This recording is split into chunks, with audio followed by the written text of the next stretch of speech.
Good last Monday of this month of June, start of summer.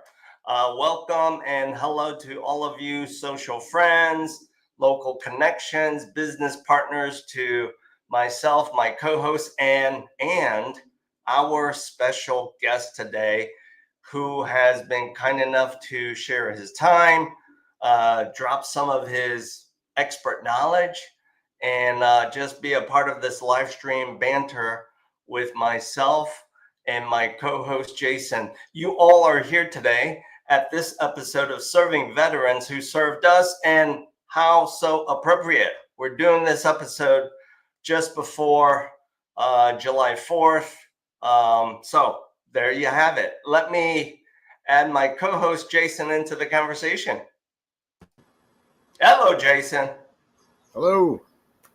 There you go. What's new since I last saw you about 6-8 weeks ago? Well, we finally got summer, so that's nice. It was slow coming, and it came finally, and it's very, very hot out. So that's nice. It always does this to us, right? Here in Chicagoland, we go from what seems to be long winter, the little tease of spring, and then boom, in your face, hot summer. So many festivals, so many concerts, so many things to do outside in Chicagoland. It is pretty awesome. My social calendar is fully booked with fun stuff to do. So excited about that. I hear you. I remember this, where you lived before in Southern Cal, San Diego. Yep. I'm curious because the weather there is so beautiful, so consistently. Are there more of like neighborhood festivals in San Diego compared to Chicago? Nah, probably less. Probably less. And June's the worst month in San Diego. They call it the June gloom. That's right. Overcast skies in June. June is it's probably the worst month in San Diego. That's right. Well, I remember you and I talked about that. And there was once where I was in San Diego late June for about a week and a half. And you're absolutely right. It was like gloomy, gray, and on top of it, it wasn't that warm. Yep. Yeah.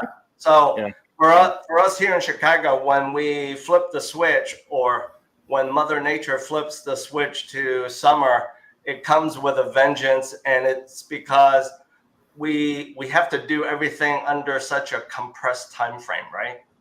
Yeah, we fully take advantage of it. Squeeze all the juice out of summer. So true, buddy. So let's lead off today's episode and our live stream with you, Jason, dropping your perspective on what's going on with the real estate market here across Greater Chicagoland. What are some current trends that you are seeing? Yeah, so Chicagoland and nationally, actually, all four regions of the continental U.S. Month-to-month pending sales are down. And that's another symptom of our tight inventory issue that we have. We do not have enough houses to sell that people want to buy. So there's a lot of not so great houses, but people don't want those. They want more move-in ready stuff. Especially we see with all the folks moving from the South, from Texas and Florida to the Chicago area. Yeah. And the continued, group of people from the East and the West Coast that have been coming for years.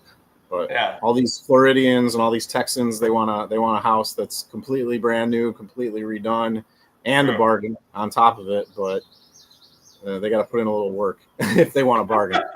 So yeah, I think a lot of these pending sales that haven't gone through, probably due to inspection issues. Yeah. You got a lot of houses that they may have quickly refurbed or cheaply refurbed, and then when you do your inspection, you find problems underneath. So if you have a good property that's not doesn't have a lot of problems, and it's ready to move in, you probably could move it really quickly right now and get a really good price. So that's what I feel, and certainly that's what I know as well. We Greater Chicago, we seem to be getting a squeeze play, right? West Coast, East Coast people moving here or moving back. Yep.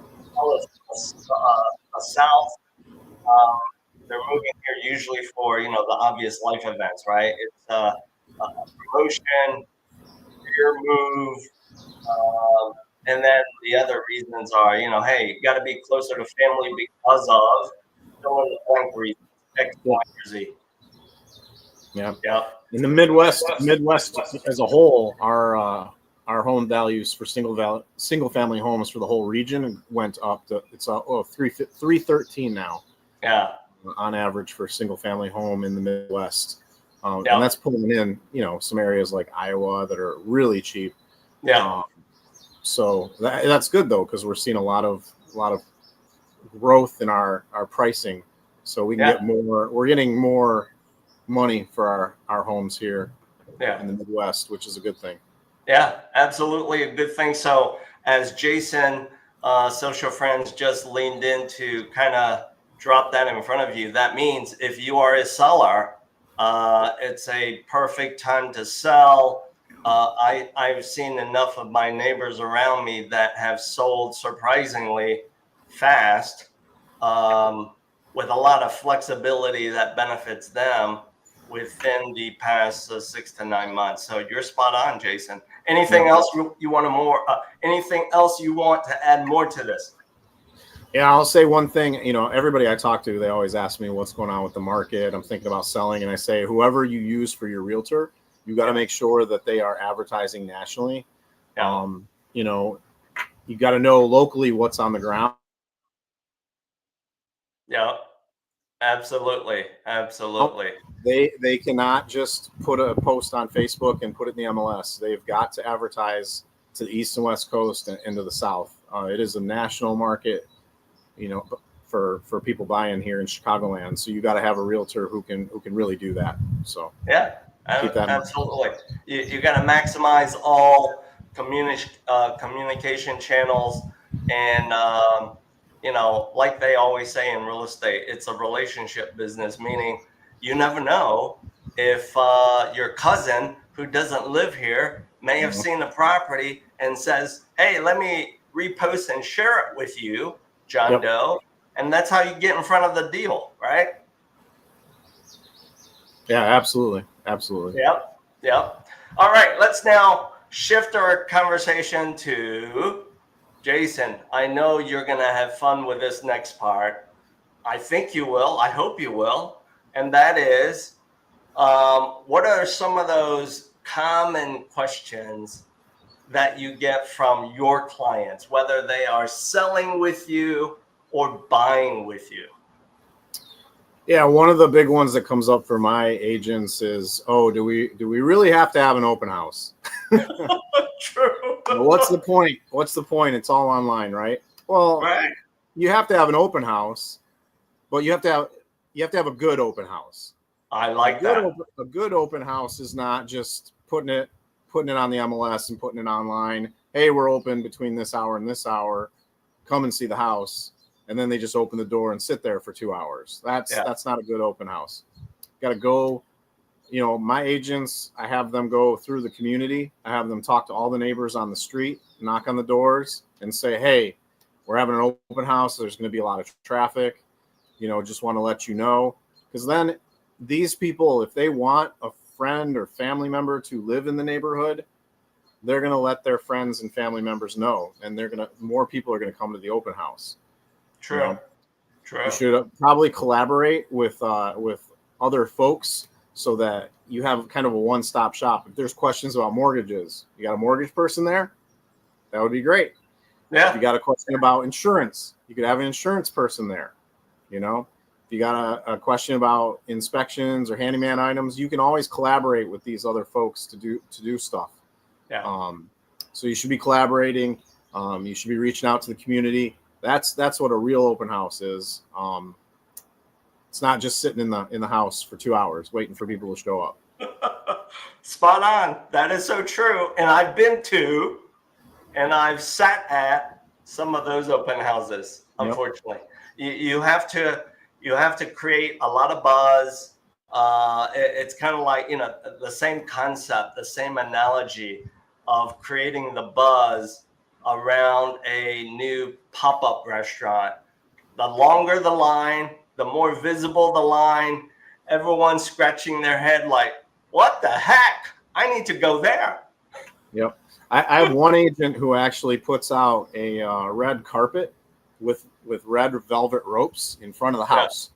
Yeah. So people drive by, they see open house, and then they see the red velvet carpet. You get the red carpet treatment. It makes them think, oh shit, what is going on over there? So and they sit outside the house. They don't sit inside the house. So they're right there on the porch. They're right there in the entryway. Changes the whole dynamic of the open house. So you do have to have open houses. They have to be good open houses. We still sell a lot of houses through the open house because we do involve the community. Community member might see it, tell their cousin in California, hey, you've always wanted to live on the same block as me. Come on out here. So.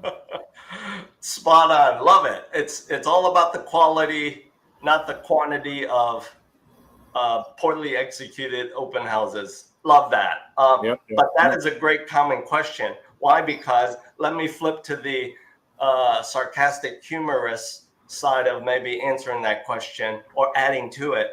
The struggle is kind of real for certain sellers when they might ask that question. Why? Because let's pick on a few anonymous people. Maybe they're just not ones that love making their beds, staging the home so that it's ready to be sold. They're like, Jason, Bill, I just want to live the way I want to live. And what do you say to that? Do you say, that ain't going to work? Yeah, I mean, 100% that's not going to work. And I have, luckily, I build these relationships with all these different vendors. We have cleaning services that will come in, and help them out. And because they do a lot of work with me, they'll give a discounted rate. So that's something I always recommend. Like, you don't have to do it all yourself. Just hire a cleaning person. You can get somebody to do your whole house nowadays for less than $50, if you're smart about it.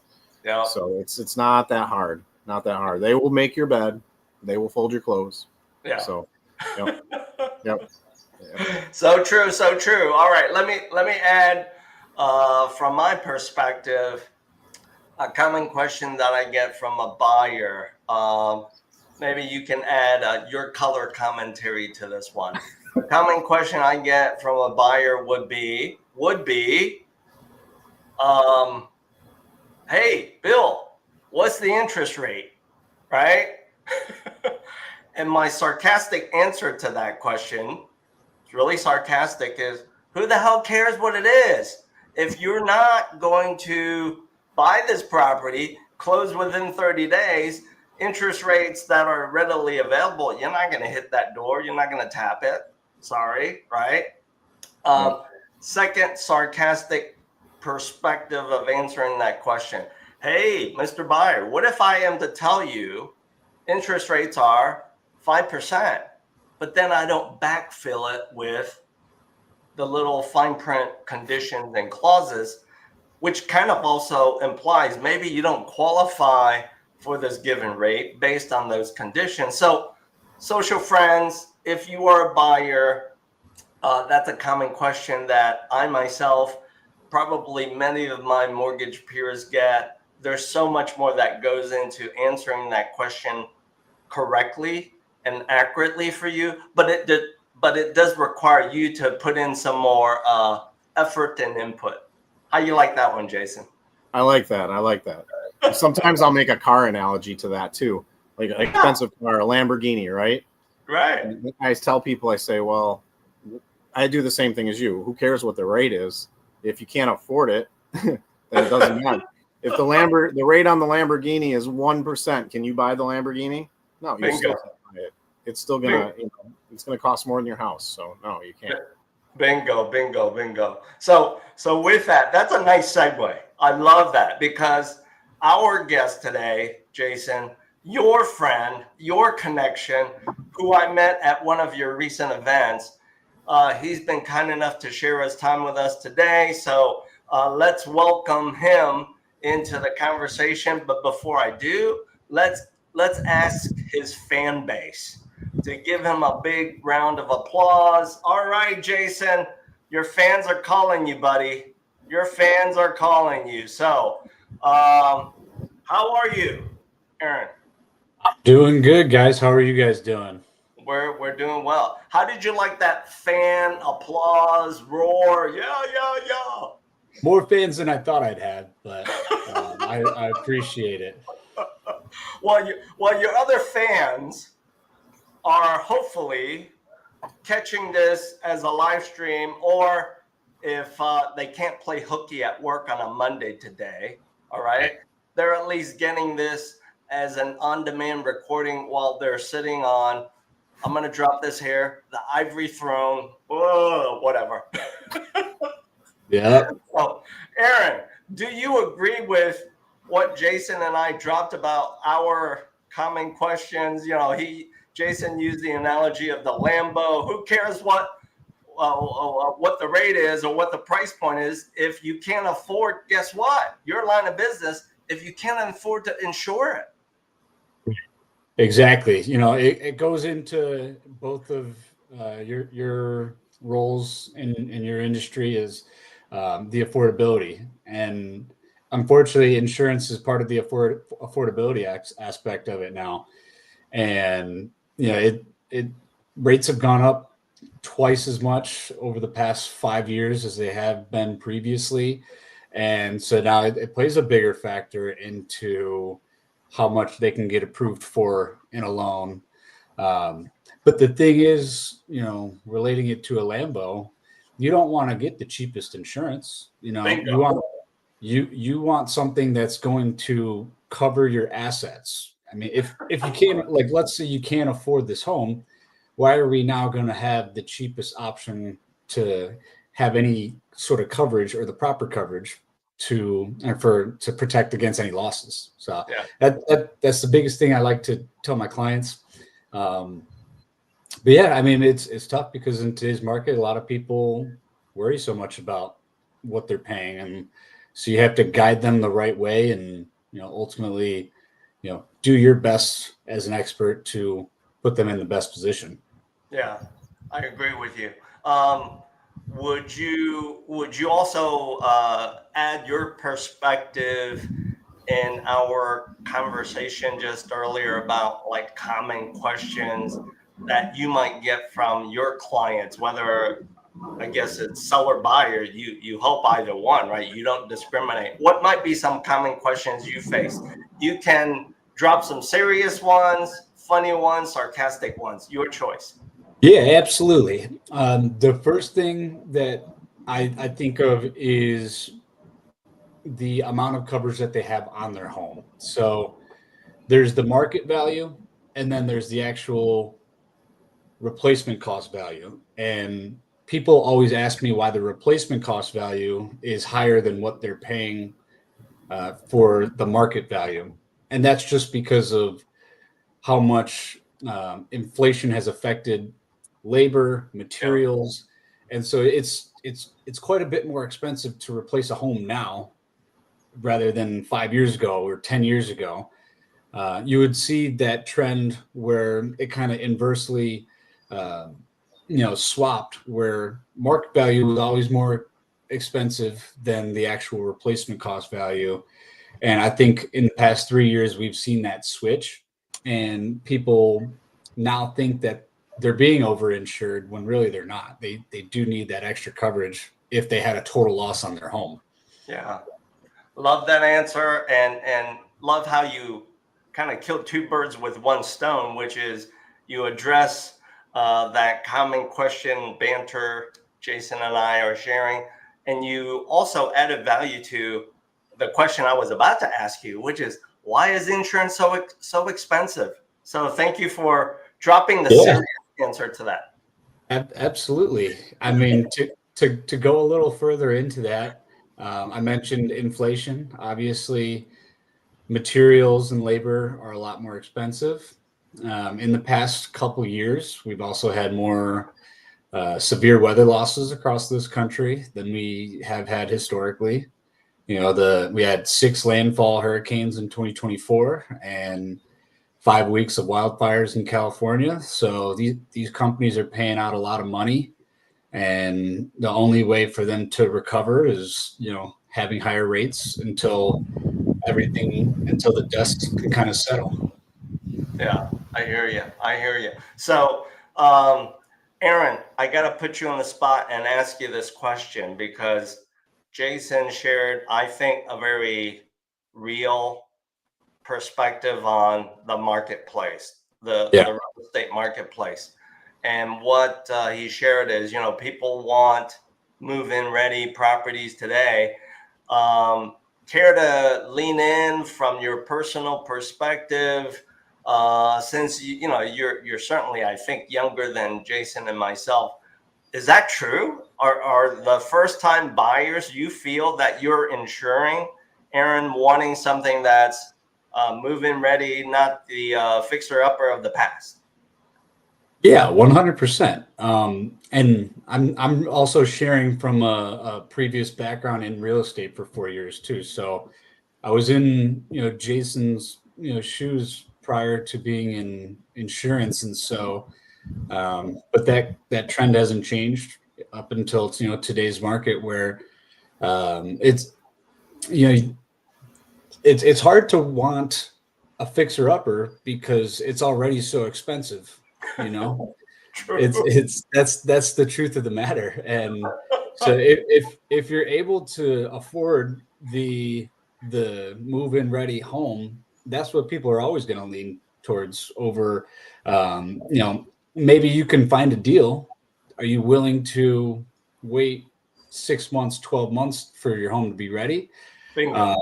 Yeah, I mean, it goes back into what I was saying about labor cost and material costs. It's hard to want those type of properties in today's market rather than 5 years ago when, you know, everything seemed a little bit more in reach.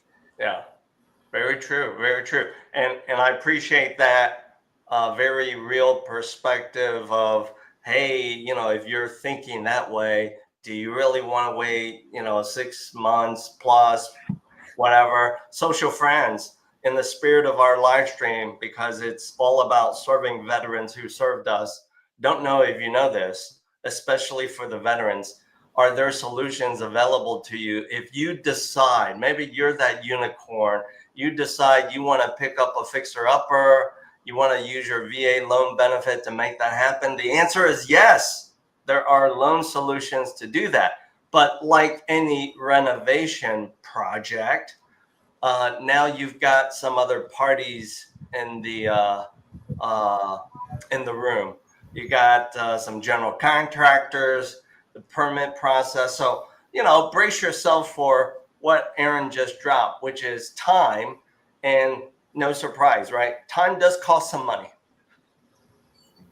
Absolutely. Yeah.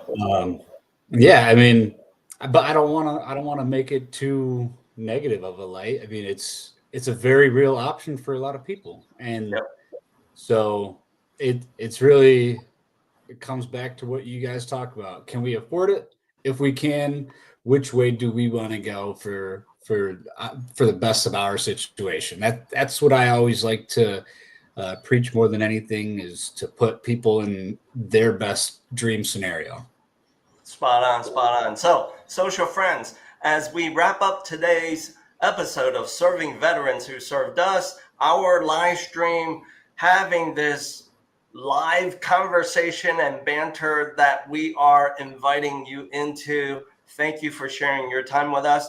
Your question, your common question, if it was not answered today, okay, how can you reach out to Jason, myself, and of course, Aaron, so that we can answer your specific common question? All you have to do is simply scan the QR codes that you see here.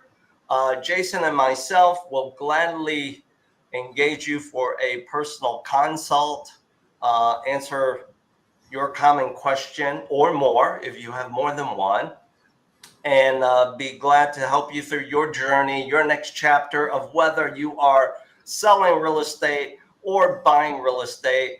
Thank you for sharing your time with us in this episode of Serving Veterans Who Served Us. Music Posse, play us out. Jason, Aaron, thank you for your time. See you all in the next episode.